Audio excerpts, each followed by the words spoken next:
Well, hello, hello, hello. Welcome back to the Coachman. I am your humble host, Omar John Ori II, aka Amish. And for today's story, we're going to be going back to Edwardian England. And I have a lovely, lovely treat. And this story it pretty much is about it's a story about nerves, lies, pranks, and how one bold kid can ruin a grown man's entire afternoon just by literally their imagination and keeping a straight face. And I mean, for me, I would just say, I'll say this, yeah.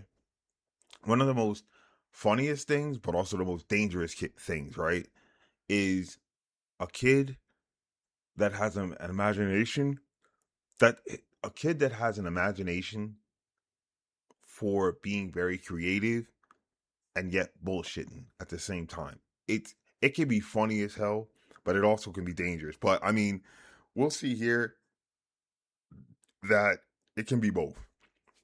And although sometimes like teenagers, I just want to, hold them underwater for a while.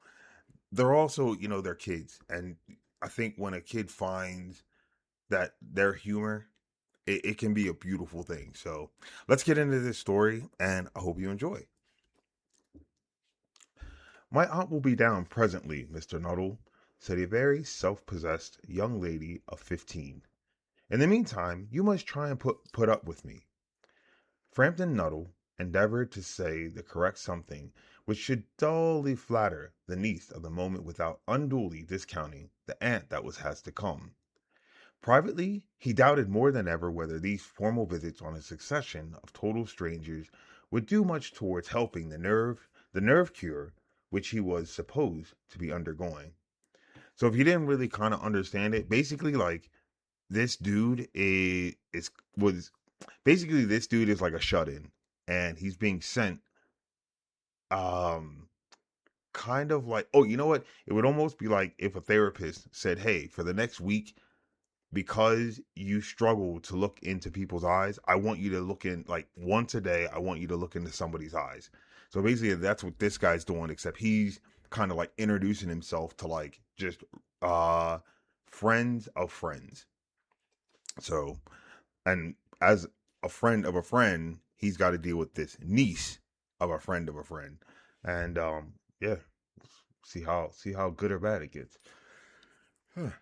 um, I know how it will be, his sister had said when he was preparing to migrate to this rural retreat. You will bury yourself down there and not speak to a living soul, and your nerves will be worse than ever from moping. I shall just give you letters of introduction to all the people I know there. Some of them, as far as I can remember, were quite nice. Frampton wondered whether Miss Stapleton, the lady to whom he was presenting one of the letters of introduction, came into the nice division. Do you know how many of the people do you know many of the people round here? Asked Denise, when she judged that they had had sufficient silent communion. So basically, they were just sitting there in silence. And she said, "Yo, I think this dude has like nerves like tissue paper. So I'm gonna see if I can, get a little something out of him." So, hardly a soul, said Frampton. My sister was staying here at the rectory, some 4 years ago, and she gave me letters of introduction to some of the people here. He made the last statement in a tone of distinct regret. So, in other words, my man's like anxiety's just kicking in. Like, it's a little 15-year-old little kid. Like, he just all he has to do is just talk to him, but he obviously can't. Then you know practically nothing about my aunt, pursued the self-possessed young lady. Only her name and address, admitted the caller. He was wondering whether Miss Stapleton was in the married or widowed state. An undefinable something about the room seemed to suggest masculine habitation. Oh, her great tragedy happened just 3 years ago, said the child. That would be since your sister's time. Her tragedy? Asked Mr. Frampton. Somehow this restful country spot tragedies seemed out of place. So in other words, my man's, the back of his neck is standing up and he's like, I think this little kid's bullshitting. but he's almost like, well, hold on, but I don't know enough. So let's see. You may wonder why we keep that window wide open on an October afternoon, said the niece, indicating a large French window that opened onto the lawn. It is quite warm for the time of year, said Mr. Frampton. But has that window got anything to do with the tragedy? Out through that window, 3 years ago to a day, her husband and her two young brothers went off for their day's shooting. They never came back. In crossing the moor to their favorite snipe shooting ground, they were all three engulfed in a treacherous piece of bog. It had been that dreadful wet summer, a place that where were safe in other years gave way suddenly without warning. Their bodies were never recovered. That was the dreadful part of it. Here the child's voice lost its self-possessed note and became falteringly human. Poor aunt always thinks that they will come back some day. They and that little brown spaniel that was lost with them, and walk in at that window just as they used to do. That is why the window is kept open every evening till it is quite dusk. Poor dear aunt, she has often told me how they went out, her husband with his white waterproof coat over his arm, and Ronnie, her youngest brother, singing Birdie, Why Do You Bound, as he always did to tease her, because she said it got on her nerves. Do you know, sometimes on still, quiet evenings like this, I almost get a creepy feeling that they will all walk in through that window. She broke off with a little shudder. It was a relief to Frampton when the aunt bustled into the room with a whirl of apologies for being late in making her appearance. I hope Vera has been amusing you, he said. Or she said. She has been. She has been very interesting, said Frampton. I hope you don't mind the open window, said Mrs. Stapleton briskly. My husband and brothers will be home directly from shooting, and they always come in this way. They've been out for snipe in the marshes today, so they'll make a fine mess over my poor carpets. So like you menfolk, isn't it? She rattled on cheerfully about the shooting and the scarcity of birds and the prospects for ducks in the winter. To Frampton, it was all purely horrible. He made a desperate but only partially successful effort to turn the talk onto a less ghastly topic. He was conscious that his hostess was giving him only a fragment of her attention, and her eyes were constantly straying past him to the open window and the lawn beyond. It was certainly an unfortunate coincidence that he should have paid his visit on this tragic anniversary.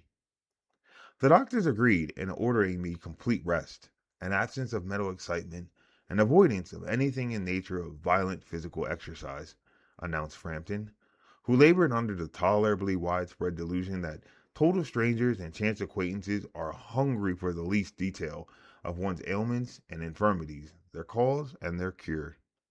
On the matter of diet, they are not so much in agreement, he continued. No, said Miss Stapleton, in a voice which only replaced a yawn at the last moment.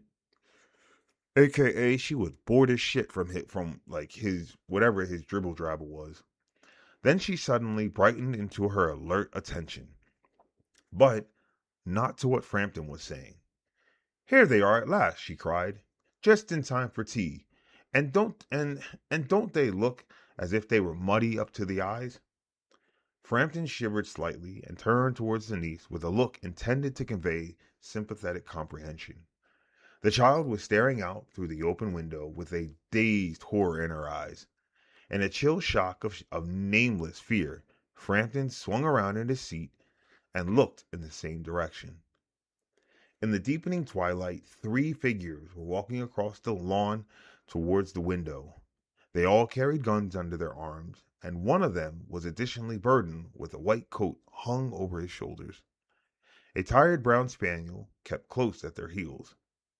Noisily, they neared the house, and then a hoarse young voice chanted out of the dusk, I said, Birdie!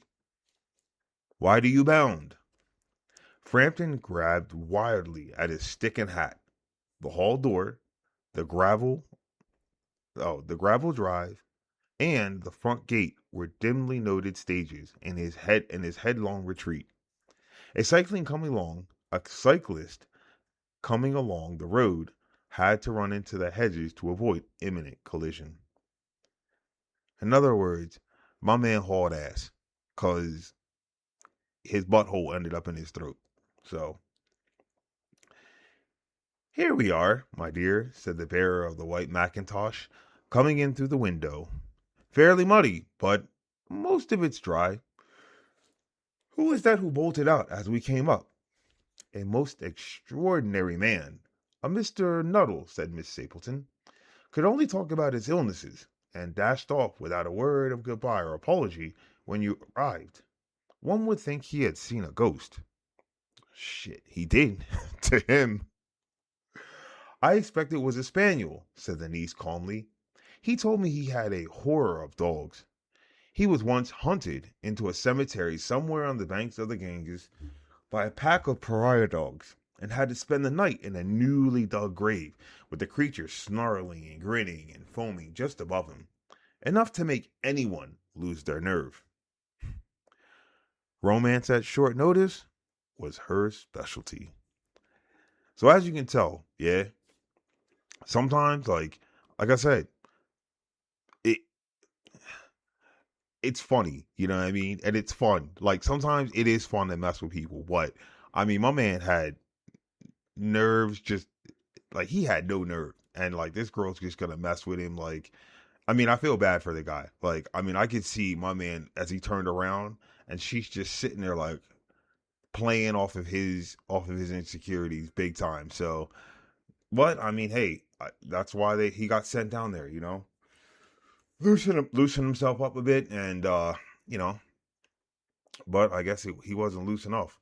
I mean, well, he probably was. His ass was probably loose enough because he probably shit himself running out the house. But anyway, I mean, honestly, this story just reminds us that confidence can almost sell anything, and it's true.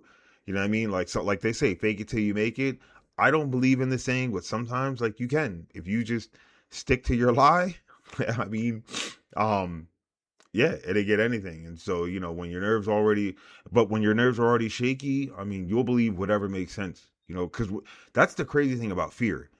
Like your mind will play tricks on you. And if you even give in to it at all, you're done. So, I mean, hopefully, I hope that this, had you laughing, maybe confused or both, to just drop your thoughts wherever you want. Let me know about, like, if you know of anybody like this, if you have any friends or of a story or whatever where it had a nice little twist like that. By all means, let me know. But yeah, I'm glad that you came. Hope you enjoyed the podcast for today. Hopefully you enjoyed the story. And like always, until the next time, take care.